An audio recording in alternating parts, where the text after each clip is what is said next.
বড় ভাইয়ার, কারণ সে আর খাবে না যখন তার খাওয়ার ইচ্ছে হয় না তখন সে এমনটাই করবে। আর এই তো দেখতে পাচ্ছেন বড় ভাইয়া কি ইয়ারিং, আমার পছন্দের ইয়ারিংটা পরে চলে যাচ্ছি ননাসের বাসায়। তো হ্যালো, আসসালামু আলাইকুম, welcome to our page Aladdin genie lifestyle. সবাই কেমন আছেন? আশা করছি ভালো আছেন, আমরাও ভালো আছি আলহামদুলিল্লাহ। আর হ্যাঁ, এই সুন্দর ড্রেসটা কিন্তু আমার অনেক পছন্দ হয়ে গিয়েছিল। ভাবলাম আম্মুর ড্রেসটা পরে ননাসের বাসায় যাওয়া যায়। মোটামুটি ভালোই গরম ছিল, তাই আম্মুর ড্রেসটা আমার অনেক আরাম লাগছিল, যেহেতু এটা বাটিকের একটা ড্রেস। আমার কাছে এই বাটিকের ডিজাইনটা অনেক ইউনিক লেগেছে। আবার আম্মু লেস টেস দিয়ে অনেক সুন্দর করে বানিয়েছিল। তারপর এই ড্রেসটার সাথে ম্যাচিং করে একটা বাটারফ্লাই শেপের হেয়ার ব্যান্ড পরে নিলাম। এখন যেহেতু কম বেশি সবাই পাকিস্তানি স্টাইলে ঢিলাঢালা ড্রেস পরতে পছন্দ করে, বিশেষ করে আমি তো ঢিলাঢালা ড্রেস পরতেই পছন্দ করি, তো আমার জন্য আম্মুর ড্রেসটা তেমন একটা সমস্যা হচ্ছিল না। ভালো মানুষের বড় বোন বলে কথা, ঘুমটা দিয়ে চলে গেলাম আপুর বাসায় পাপাইটাকে নিয়ে। আর বাসাটা যেহেতু আমার বাপের বাড়ি থেকে একদমই কাছে, তাই আর বুরকা টুরকা পরা হয়নি, নর্মাল একটা ড্রেস পরে মাথায় ঘুমটা দিয়ে চলে গেলাম। এই তো আপুর বাসায় চলে আসছি। বলেছিলাম না অনেক গরম ছিল, এসে বসা মাত্রই আমার শরীর থেকে ঘাম জড়ছিল। আবারও আমি আমার ইয়ারিংটা আপনাদের সাথে শেয়ার করছিলাম। এদিকে পাপাইটার ফুফাতো ভাই পাপাইটার জন্য ফ্রাইড চিকেন নিয়ে আসছিল বিকেলবেলা। তারপর দেখেন কি সুন্দর কেয়ার করে টি টেবিলটা এগিয়ে দিচ্ছিল যাতে সুবিধা করে খেতে পারে। পরে পাপাইটা বলছিল যেভাবে খেতে পারবে না, পা ঝুলিয়ে খাবে। তারপর আবার টি টেবিলটা সরিয়ে তার পাটা ঝুলিয়ে দিল। আমার পাপাইটা হচ্ছে এমন, একটা খাবার দেখলে এক্সাইটেড হয়ে যাবে, খেয়ে উল্টে ফেলবে, কিন্তু একটু খেয়ে আর খাবে না। তাকে অনেক রিকোয়েস্ট, জোর করে এই বাহানা ওই বাহানা দিয়ে খাওয়াতে হয়। আর এই তো দেখতেই পাবেন পাপাইটার পেটের কি অবস্থা। ছোট ভাইয়ের টেবিলে উঠে সাইন পেন এনে পেটে একে টেকে একাকার অবস্থা।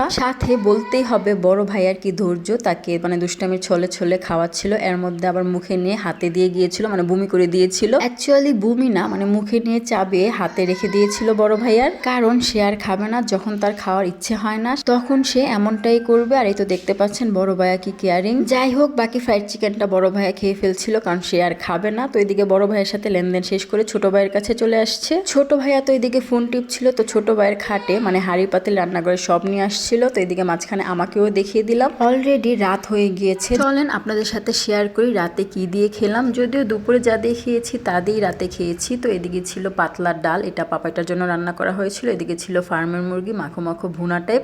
আর এদিকে ছিল আমার একটা পছন্দের তরকারি কচুর মুখে দিয়ে শুটকি, সাথে ছিল ডিম ভুনা, এটা ছিল পেঁপে আলু দিয়ে ভাজি। এগুলা দিয়ে দুপুরে খেয়েছিলাম। রাতে শুধু ভাতটা রান্না করেছিল, সাথে রুই মাছের দু পেঁয়াজা করেছিল। রাতের খাবার খেয়ে দিয়ে মনে হলো একটু বাইন্দায় যেয়ে বসি। সবাইকে গুড নাইট এবং গুড মর্নিং, কারণ আমি পরের দিন সকালে থেকে আবার ভিডিও শুরু করছি। সকালে ঘুম থেকে উঠে আপনাদের সাথে নাস্তা টাস্তা কিছুই শেয়ার করতে পারিনি, সোজা বারান্দায় এসে বসে পাপাইটাকে ডিম খাওয়াচ্ছিলাম। আর আপুর বারান্দায় এত অ্যালোভেরা গাছ আপনাদের সাথে শেয়ার করছিলাম। আর হ্যাঁ, নাস্তার ভিডিও শেয়ার না করার কারণ হচ্ছে ঢাকায় যেহেতু কম বেশি সব বাসায় গ্যাসের প্রবলেম, তো নাস্তাটা আর বানানো হয়নি, বাসায় বাইরে থেকে আনা হয়েছিল। তো আমি আবার ভাবলাম হোটেলের ডিম পরোটা শেয়ার করার কি আছে, যদিও ডিম ভাজি কিছু আনা হয়নি, শুধু পরোটাটা আনা হয়েছিল, কারণ আগের দিনের মুরগির তরকারি অনেক টাইপের তরকারি ছিল, ওইগুলো দিয়ে খাওয়া হয়েছে, সাথে ছিল চা। আর হ্যাঁ, গ্যাসের সমস্যা থাকার কারণে দুপুরও বাইরে থেকে কাচ্চি বিরিয়ানি আনা হয়েছিল। এই কাচ্চিটা ছিল আমাদের এলাকার প্রথম আসা কাচ্চি, ফেমাস কাচ্চি বলা যায়, পোলার চাল দিয়ে খাসির কাচ্চি, যেটার দাম শুরু হয়েছিল 80 টাকা থেকে, এখন 180 কি 200 টাকা মেবি। তারপর বিকেল বেলা ফ্রোজেন ক্যাপসিকাম,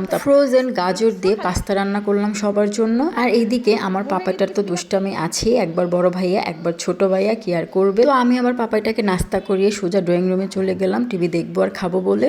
কি দেখবে তোমার হাতে? কি দেখি? আমলকি বরফতে দিয়েছে।